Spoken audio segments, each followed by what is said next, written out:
அனைவருக்கும் வணக்கம். 7, 16, 25 ஆகிய தேதிகளில் பிறந்தவர்களுக்கு அடுத்த 7 நாட்கள் எப்படி அமைய போகிறது, இந்த 7 நாட்களில் எதிர்பாராத திடீர் மாற்றமும் திருப்பமும் எந்தெந்த விஷயங்களில் ஏற்பட இருக்கிறது, அதிலும் குறிப்பாக எப்பேற்பட்ட மாறுதலானது நிகழ இருக்கிறது என்பதை சற்று விரிவாக பார்க்கலாம் வாங்க.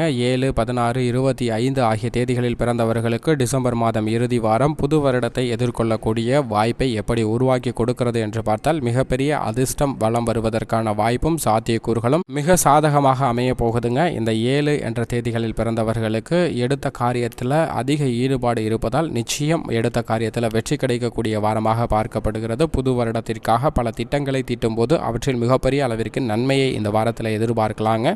எல்லா செய்திகளிலும் உங்களுக்கு மிகப்பெரிய அளவிற்கு நன்மை கிடைக்கக்கூடிய விஷயமாக அமைந்திருக்கிறது. மேலும் அதிர்ஷ்டம் தொடர்ச்சியாக சந்திப்பதற்கான வாய்ப்பு இந்த வாரம் முழுவதும் இருக்கிறது. குடும்பத்தில் சந்தோஷம் அதிகரிப்பதற்கான வாய்ப்பு ஏற்பட்டிருக்குங்க. சந்தேகமான நிலை மாறி குழப்பமான ஒரு சூழ்நிலை மாறி மகிழ்ச்சி அதிகரிப்பதற்கான வாய்ப்பும் சாத்தியக்கூறுகளும் ஏற்பட்டிருக்கிறது. வாழ்க்கை துணையுடன் இருந்த பனிப்போர் விலகுவதற்கான வாய்ப்பும் சாத்தியக்கூறுகளும் ஏற்பட்டிருக்குங்க. கருத்து போட்டிகள் உங்களை முடிவுக்கு கொண்டு வரக்கூடிய வகையில் அமைய போகிறது. அமைதியும் ஒற்றுமையும் உங்களை தொடர்வதற்கான வாய்ப்பு இந்த வாரத்தில் அமைய போகிறது என்பதை தெல்ல தெளிவாக உறுதிப்படுத்துதுங்க இந்த வாரம். மேலும் ஆரோக்கிய சார்ந்த பிரச்சனைகள் குறைவதற்கான சாத்தியக்கூறுகள் ஏற்பட்டிருக்கு. ஆரோக்கிய சம்பந்தப்பட்ட விஷயங்களில் நல்ல முன்னேற்றம் கிடைக்க போகிறது. அனாவசிய செலவுகள் அனைத்தும் குறைந்து தன்னம்பிக்கை கொடுக்கக்கூடிய வகையில் இந்த வாரம் அமைய போகிறது. எனவே தைரியம் அதிகரிக்க போகுதுங்க. அனாவசிய செலவுகள் மற்றும் தேவையில்லாத கெடுபிடிகளிலிருந்து உங்களை முற்றிலும் விடுவிக்கக்கூடிய வாரமாக இந்த வாரம் பார்க்கப்படுகிறது. இருப்பினும் 8 என்ற தேதிகளில் பிறந்தவர்களால் சில நன்மை தீமைகள் ஏற்படுவதற்கான வாய்ப்புகள் இருக்குங்க. எனவே 8 என்ற தேதிகளில் பிறந்தவர்களுடன் பழகும்போது சற்று கூடுதல் விழிப்புணர்வுடன் செயல்படுங்க. அதிர்ஷ்டமான நிறம் காவி, அதிர்ஷ்டமான கிழமை வியாழன்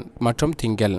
மேலும் இந்த வாரத்தை மிக அதிர்ஷ்டகரமான வாரமாக மாற்றிக்கொள்வதற்கு தினமும் மாலை வேளையில் அருகாமையில் உள்ள ஆலயம் சென்று தீபம் ஏற்றி வழிபாடு செய்யுங்கள். அப்படி செய்யும் போது அதீத நன்மை நிச்சயமாக கிடைக்கும். 7 என்ற தேதிகளில் பிறந்தவர்களுக்கு